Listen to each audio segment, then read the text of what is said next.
Hey, church family. We're going to continue our look at the Beatitudes today, and today we are in Matthew 5:6. It reads, "Blessed are those who hunger and thirst for righteousness, for they will be filled." I want to maybe throw a question at you and just think about it for a second. Why do people go to college? Isn't it so that they can then launch their careers?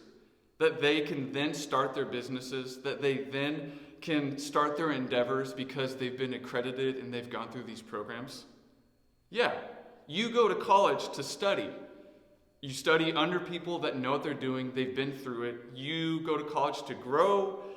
You then get your degree with your name on it, and then you can either have it on a wall or you can have it near where your area of work is, and you can say, I've got my degree. I've been through it. I've been at least prepared for what I'm doing.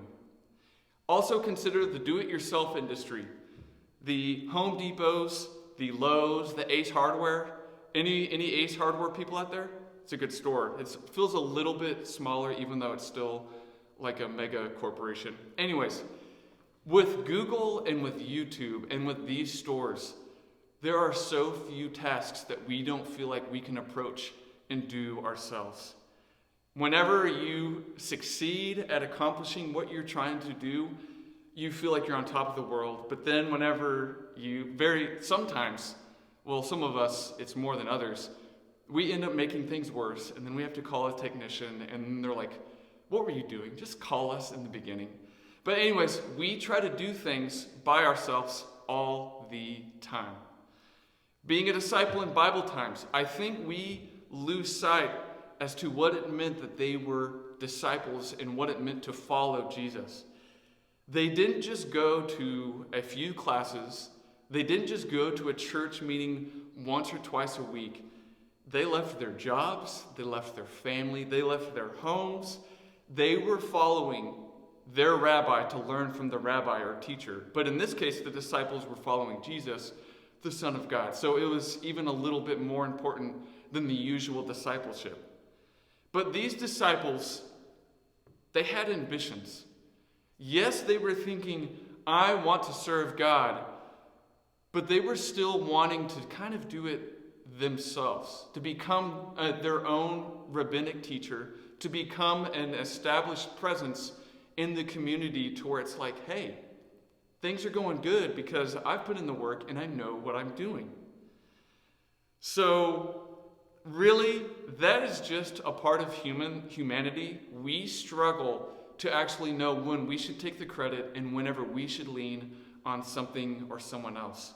Consider whenever someone gives you a big gift, don't we feel a little bit guilty because it was such a big, great gift? So whenever the disciples hear Jesus say in Matthew 5:6, "Blessed are those who hunger and thirst for righteousness, for they will be filled." They were eager, they were excited, they were ready to achieve, and they heard this and they said, he's right. I'm ready to be close to God. I'm ready to be righteous. I'm going to be really close with God because I really, really want it, and I'm going to do whatever it takes. Well, whenever you really look at what Jesus is saying, he's probably saying something a little more like this. If you thirst for my righteousness, if you hunger for my righteousness, you will be filled. It's not our righteousness. In fact, oftentimes we just disappoint ourselves. But when we want Jesus' righteousness, we are going to be satisfied every single time because he gives it freely and abundantly, more than we can actually really even comprehend. To follow Jesus, it takes a mature attitude, an attitude and mindset that really only God through his Spirit can provide. It's this attitude that I want to do good and I want to do what's right, but I know that I'm a sinner, but I'm good with God only because of what Jesus did. It comes back to, thank goodness God is so patient with us, because that's tough to get. We get there, but it takes a whole lifetime to understand that we are broken sinners getting to do the righteousness and live in the righteousness of Christ. Paul might have heard of him. He wrote a few books in the New Testament. He spends most of Romans trying to explore this very tough attitude and mindset. And I want to read just two passages that I think really capture what we're talking about. Romans 4, 1 through 3. He's talking about Abraham, and he's talking about being righteous. He says, "What then shall we say? That Abraham, our forefather according to the flesh, discovered in this matter. If in fact Abraham was justified by works, he had something to boast about, but not before God. What does Scripture say? Abraham believed God, and it was credited to him as righteousness." Abraham, he had some weak spots, but he did some really good things. But what Paul is saying is that Abraham was righteous because he believed in what God said. It had nothing to do with what Abraham did. And then he brings it home. Really, the whole book is incredible, but Romans 4:13 reads, "It was not through the law that Abraham and his offspring received the promise that he would be the heir of the world, but through the righteousness that comes by faith." So it blew my mind whenever I realized Abraham didn't even have access to the Old Testament. He literally was just trying to do what he thought was good, and he came into righteousness and closeness with God because he believed God when he said, "I have chosen you."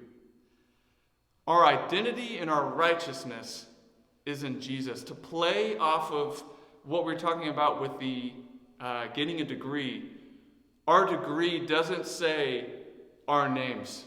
Imagine going to college and whenever you graduate, it says Jesus Christ. PhD, whatever area of study, that's what Jesus is offering, but it's not our name, it's his.